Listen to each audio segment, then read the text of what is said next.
Hello everyone! Yes, sabi ko nung mga nakakaraan, last na lang yung pamimingwit ko. Pero itong araw na to mga kananay ay sobrang init po ng panahon. Hindi rin ako makapag-concentrate sa mag-iidlip-idlip sana. Pero napakainit, hindi po kaya. Naman, bumalik ako dito sa pinakamalapit lang naman nating pinagpupwestuhan na fishing spot. So far, ang nakikita ko ay lumalim po yung tubig. Ayan. Ayun yung gabi na hangganan talaga. Dati hindi naman halos umaabot dyan, pero ngayon sobrang lapad na nung kinain ng tubig. Oh. So ibig sabihin lumalim siya. Baka sakali sinubaan na to ngayon.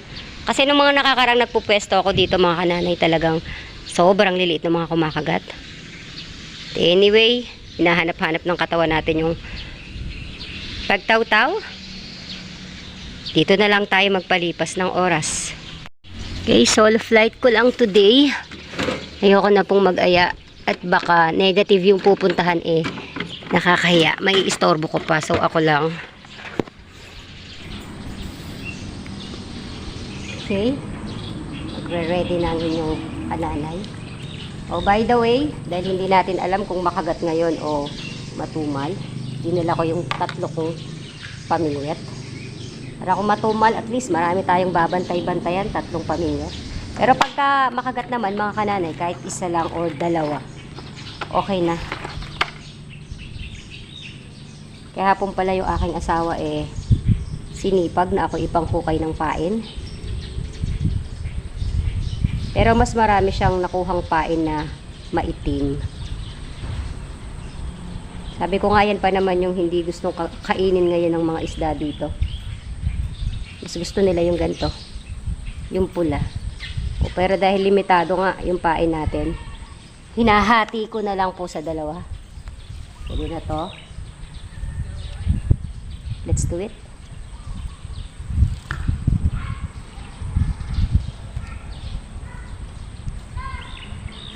Diyos ko. Hoy.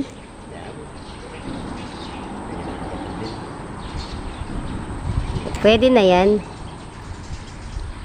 Gagawa tayo ng buro. O sige, gusto na nating makakuha ng malilit mga kananay. Dati tinatapon ko, nakaraan Pero ngayon kukunin natin. Gagawa kami ng buro. O, hinintuan na. Ayan, diyan pa. Pahuli, Papa. Papa, huli. Huli. Huli po mga kananay. O. Ayan. Kaliit. Kaliit. O, di ba sabi mo gagawa tayong buro? Ito po yon yung ginagawang buro. Mga ganitong kalalaking isda lang. O, sige. Para maiba naman yung vlog natin. Kunin natin ngayon to. Tapos gagawa kami ng buro mamaya ng asawa ko. Ayan. Kinakagatan na naman tayo ng maliit. Sige lang, kumagat kayo ngayon. Maiba naman. Kung dati tinatapon ko kayo, ngayon iuwi ko kayo. Gagawin namin kayong burong isda. Fermented fish sa English. Nakita namin sa inyo. Basta makarami kami, nakikita natin yung proseso. Paborito yan ng mga Kapampangan.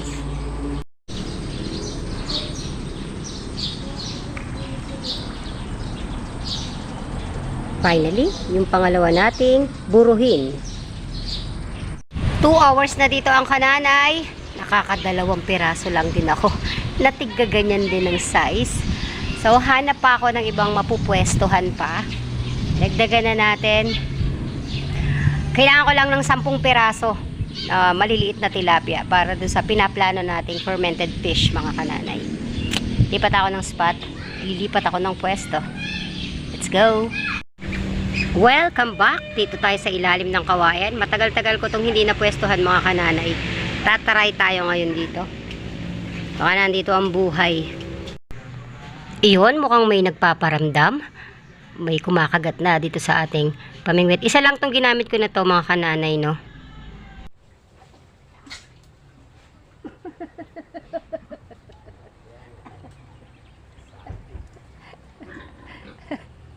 Pwede ba to?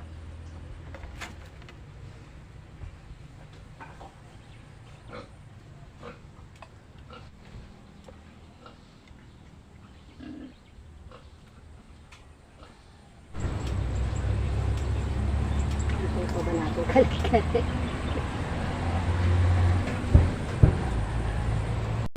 Okay, another one. Same pa rin ang size, buruhin pa rin. Okay, ito naman yung target ko today. So, kukunin ko kayo. And another one. Still maliit.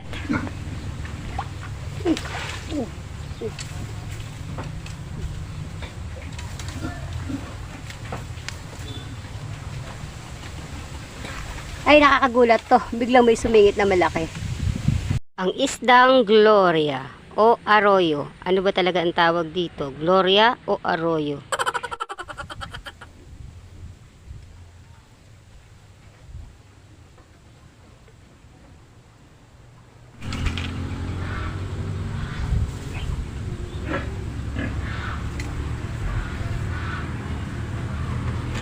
Nagulat ako.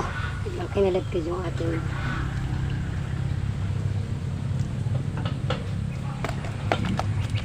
bingwet. So, naninip ako, gumamit na ako ng 2 bingwet para more chances of winning. More chances of maraming huli. And another one, huli tayo mga kananay. So, maliit pa rin to. Ito rin yung gagamitin natin para sa ating fermented fish. Walang sumisingit na malaki. Tsinatsagaan ng kananay yung pamimingwet, no? Kahit na maliliit. Anyway, ito naman yung gusto talaga nating hulihin ngayon. Ito yung mga tinatawag nating buruhing isda. Pangburong isda. Yung mga ganito kalalaki. Kaliliit pala. Okay, oras na mga kananay. May kumakagat pa rin. Tingnan natin. Pero kung wala, let's pack up na. O talagang matumal. Yan talaga yung sumpa ng summer. Yung malalaking isda. Naghahanap talaga yan. Yung pinakamalalalim na spot, nandun sila. So, uswertehan na pagka mayroong nakasingit. Pero tulad niyan, wala. Okay. Pack up na natin to. Anyway, okay naman na yung nahuli natin eh. Yan na lang yung gagawin natin. Pagtsatsagaan ng kanana yan. Wala tayong ibang mapupwestuhan. Kahit dumayo tayo eh. Negative po ang lugar. Kaya dito lang ako nagtsatsaga. Let's go. Okay, 8 pieces total yung nakuha natin. May isang medyo malaki. Tapos, 7 maliliit na talaga. Okay na to. Tayo ay nasa bahay na mga kananay. Ayusin na natin tong ating nahuling isda. So, target ko sana at least 10 pieces. Kaya lang 8 pieces lang yung nakuha natin. So, pwede na to. Ang gagawin lang naman natin eh, isang maliit na garapong lang na fermented fish. First, sasain muna tayo.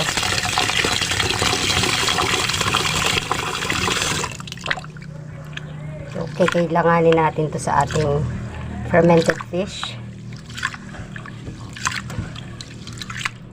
Kailangan maluto na siya agad mga kananay kasi palalamigin pa natin yung bigas. Yung kanin pala pag naluto. And since matagal talaga yung paglilinis ng isda, kailangan malinis na malinis. Pakita rin natin mamaya yung proseso ng paglilinis. So, habang nakasalang yung ating sinaing, linisin na natin yung ating buruhing isda. Flex ko lang mga kananay yung kakaibang isdang to. Tawag dito ay arroyo. Kung makikita nyo yung ulo niya versus do sa tilapia talaga. Medyo paano yung ulo niya Tsaka puro ulo to mga kananay. Ito yung ulo niya, napakalaki. Halos wala naman tong laman.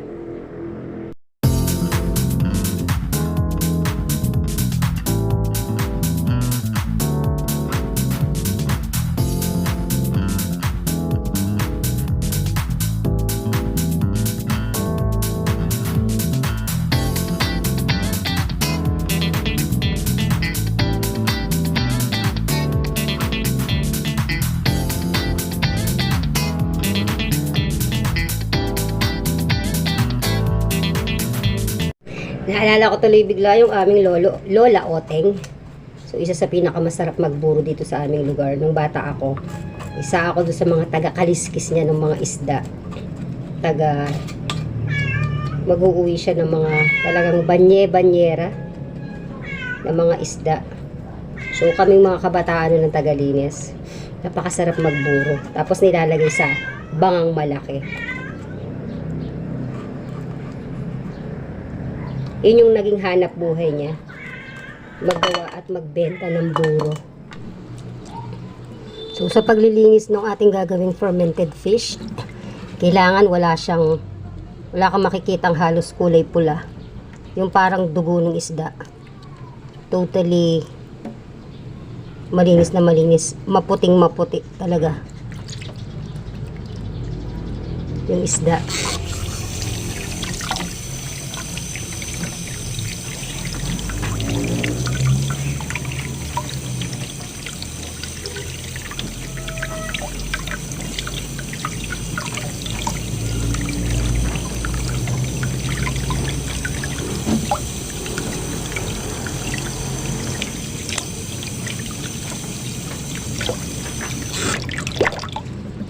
Kasi kung meron siyang maiiwang hasang or yung parang dugo-dugo niya, so dyan ang gagaling yung pag-antot ng fermented fish. Kaya kailangan talagang maputing maputi siya. Tapos wala ka halos nararamdamang kaliskes.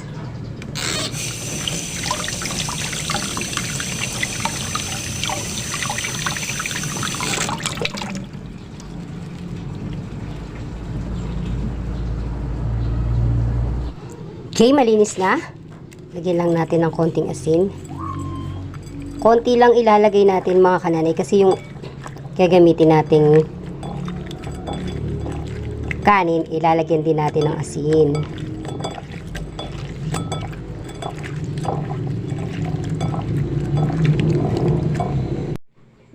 Para sa next step, kailangan itong mga kananay, no, tik-tik na tik-tik yung walang tumutulo sa kanyang tubig.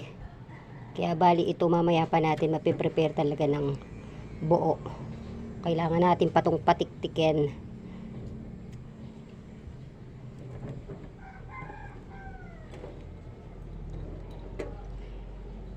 This is good for 1 garapon na mga kananay. Charan! Check natin yung ating sinaing. Lapit ng maluto. And luto na yung ating kanin, no, mga kananay. So, kuha lang tayo nung tama para doon sa gagawin nating fermented fish. At kailangan nating palamigin. O, konti lang yung gagamitin nating kanin kasi konti lang naman yung isda natin. So, yan lang muna. Palamigin natin. Malamig na malamig na malamig. Okay, let's start mga kananay. Malamig na yung kanin natin. O sa paggawa ng fermented fish mga kananay, make sure na malamig yung kanin. Kaya nga yung ibang gumagawa niyan, mga kanin lamig yung ginagamit. Of course, yung gagamitin nating jar. Make sure din na ito'y tuyong-tuyo. Walang bakas ng tubig. At yung ating isda. At sa mga sanay na nakakain ng fermented fish, maaaring magtaka kayo. Pero ang gagawin ko ngayon ay with a twist. Maglalagay tayo ng sibuyas at sili. So this is optional mga kananay. Hindi nyo kailangan sundan tong ginagawa ko. Yan ay optional lang. So yung sili ginawa natin isang piraso lang kasi yung aking bunsong anak mahilig din kumain ng buro. Kaya konti lang. Tapos asin. And tip lang din mga kananay, yung iba kasi ang ginagawa dito sa isda, binibilad muna sa araw bago nila ginagawa yung kanilang fermented fish. Pero dahil hapon na tayo nakapag-mingwet, hapon na natin nakuha yung isda. So, dinry ko na lang siya, pinatiktik ko na lang siya ng husto. Yung talagang wala nang tumutulong tubig. Pero mas maganda po yung naibibilad siya sa araw, mas mabilis siyang parang lumambot. Let's start.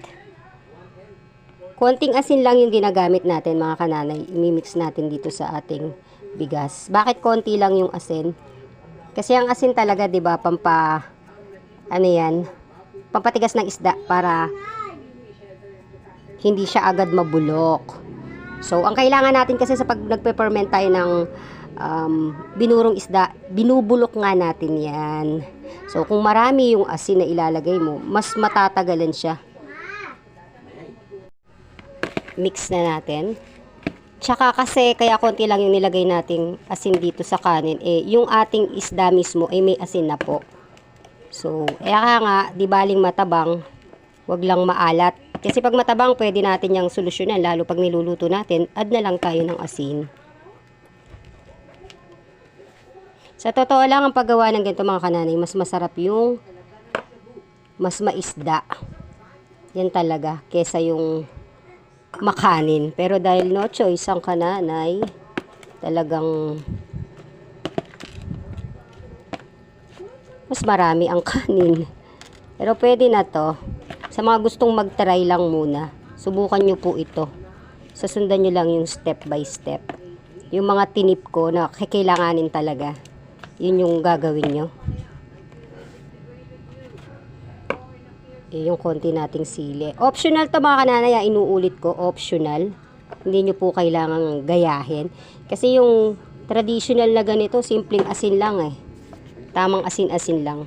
Pero ito nilagyan ko lang ng konting twist. Trusted na tong gantong recipe. Nakakabango pati siya May sibuyas. Pwedeng lagyan, pwedeng hindi. Make sure lang na talagang yung asin talagang kalat na dun sa ating kanin. Kasi hindi na natin ito mamimix pag nilagay natin sa jar. Na kailangan dito pa lang, sa labas pa lang ng jar talagang well mixed na siya. Okay na, i-mix na natin. Salin na natin. Itong ginawa ko mga kananay, mas marami yung kanin kasi nga wala. Pwede na. Kesa naman sa wala. Unahin natin yung kanin. Gagawin natin na layer.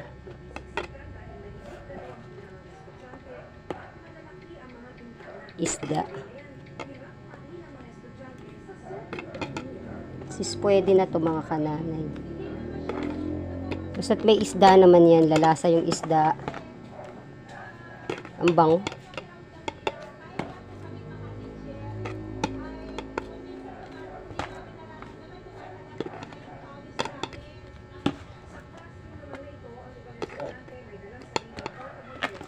Maganda halos yung isda talaga.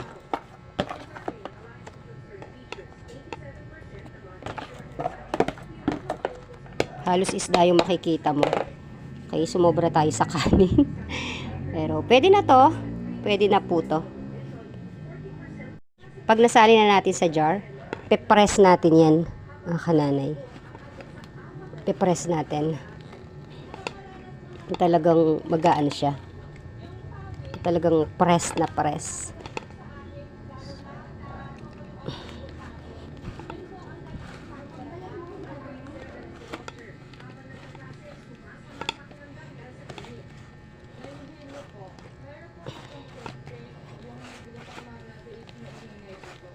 Siguro kung mga sa ganito karaming kanin, okay sana yung mga at least 15 pieces mga kananay. Yun talaga yung nagiging masarap niyang lasa. Kasi napakakunti nung nakuha natin.